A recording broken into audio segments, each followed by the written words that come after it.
It was an unremarkable afternoon, the kind where time stretched lazily, and the air outside carried the thick warmth of summer. I had just finished my coffee, still dressed in my comfortable linen pants and an old soft t-shirt, my feet bare against the cool hardwood floor. The house was unusually quiet, no television murmuring in the background, no whir of the dishwasher. Just the slow ticking of the clock and the occasional rustling of leaves outside. That's when I heard the knock. It wasn't the light, hesitant tap of a delivery person, nor the forceful rapping of someone in a rush. It was firm, deliberate. I frowned. I wasn't expecting anyone. Curious, I wiped my hands on a kitchen towel and padded to the door. As I pulled it open, I found myself face to face with someone I hadn't expected. Ethan, my neighbor's husband.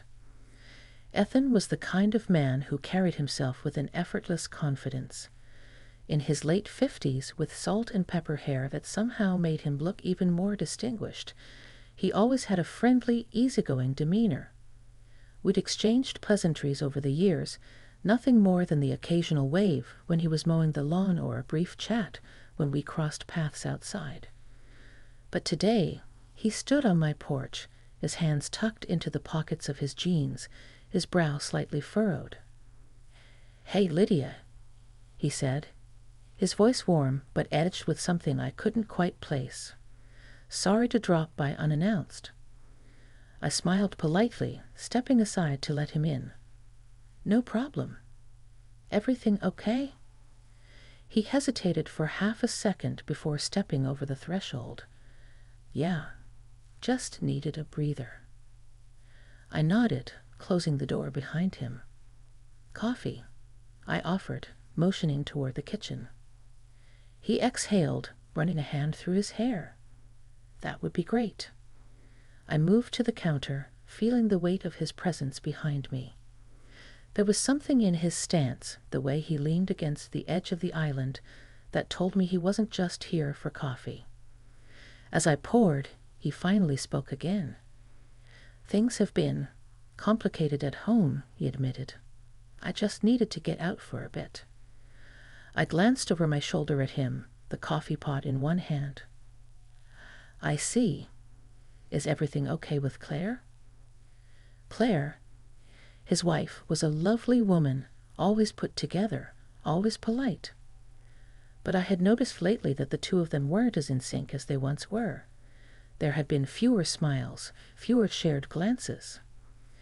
Ethan let out a quiet chuckle, but it didn't quite reach his eyes. "Let's just say marriage isn't always easy." I nodded in understanding. I had been married once, long ago. I knew the way love could shift, how it could become something you barely recognized. I handed him his cup, and for a brief moment, as our fingers brushed, I felt an odd charge in the air, something unexpected. He seemed to notice it too, because he cleared his throat and quickly pulled his hand away. For the next few minutes, we talked about simple things: neighbors, the weather, the way summer was winding down. But there was an undercurrent to the conversation, something unspoken. At one point, he leaned forward, resting his forearms on the counter, his eyes searching mine. "You ever feel like you're just going through the motions?" I swallowed, my fingers tightening around my cup. "Yeah, I do." It was an admission I hadn't planned to make. The air between us thickened, a strange tension settling in. Neither of us looked away, and for a moment I thought he might say something, something that would shift the weight of this interaction into something more. But then he leaned back, letting out a breathy laugh. "Sorry, I didn't mean to dump all that on you." I smiled, though my heart was still beating a little too fast. "It's okay."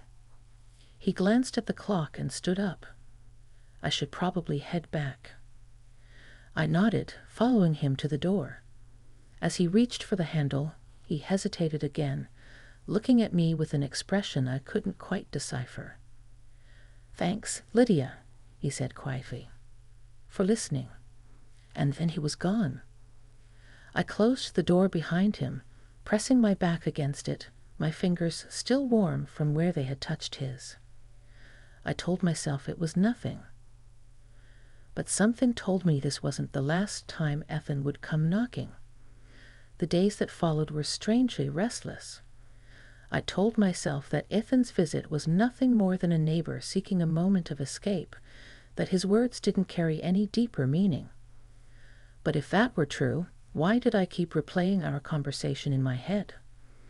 Why did I find myself glancing toward their house whenever I stepped outside, wondering if I'd see him again? I tried to push it aside, to go about my routine as if nothing had changed. But something had. It wasn't until a week later that he came back. This time, I saw him approaching through the kitchen window.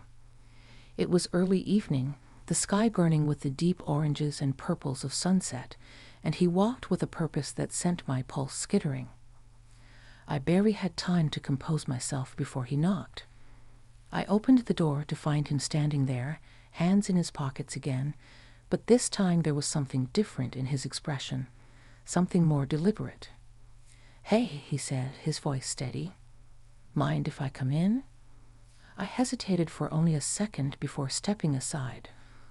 Of course.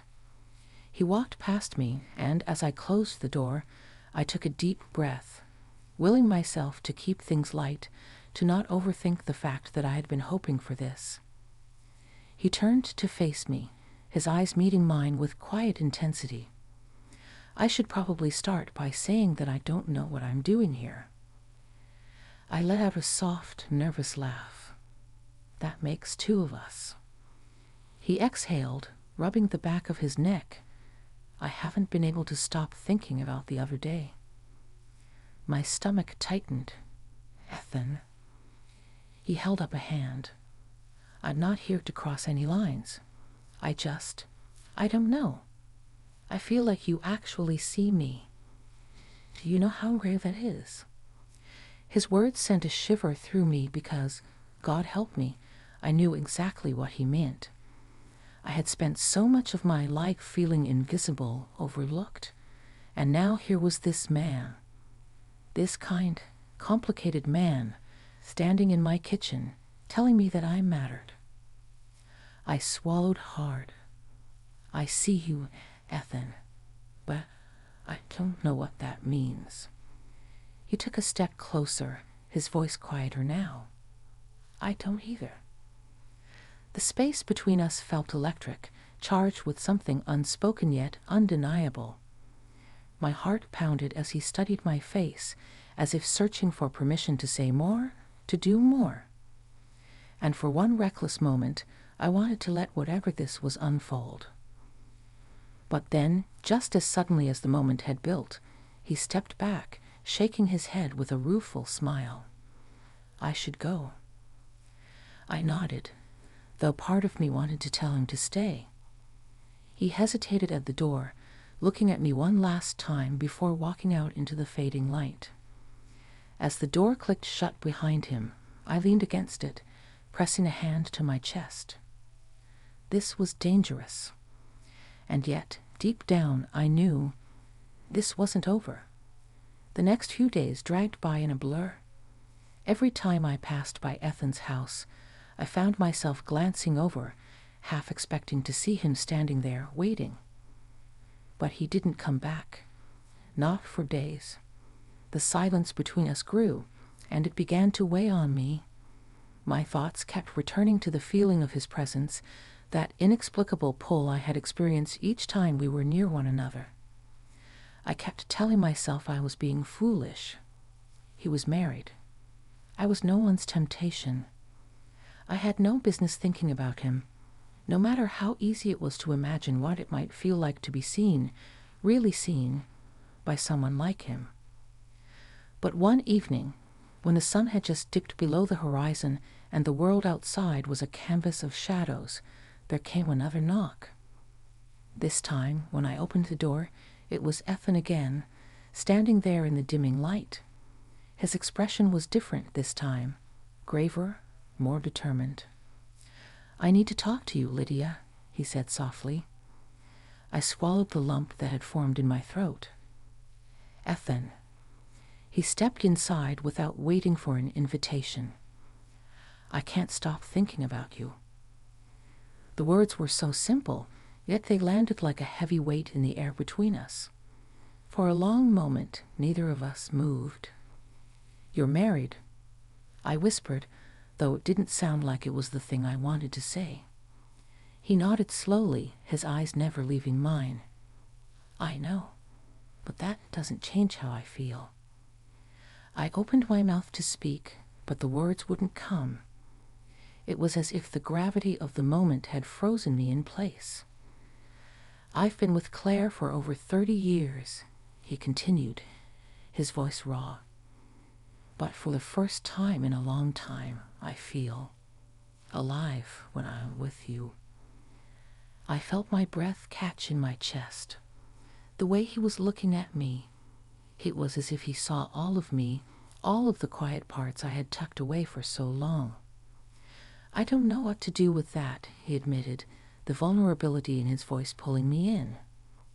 I don't know either, I replied, my voice barely above a whisper.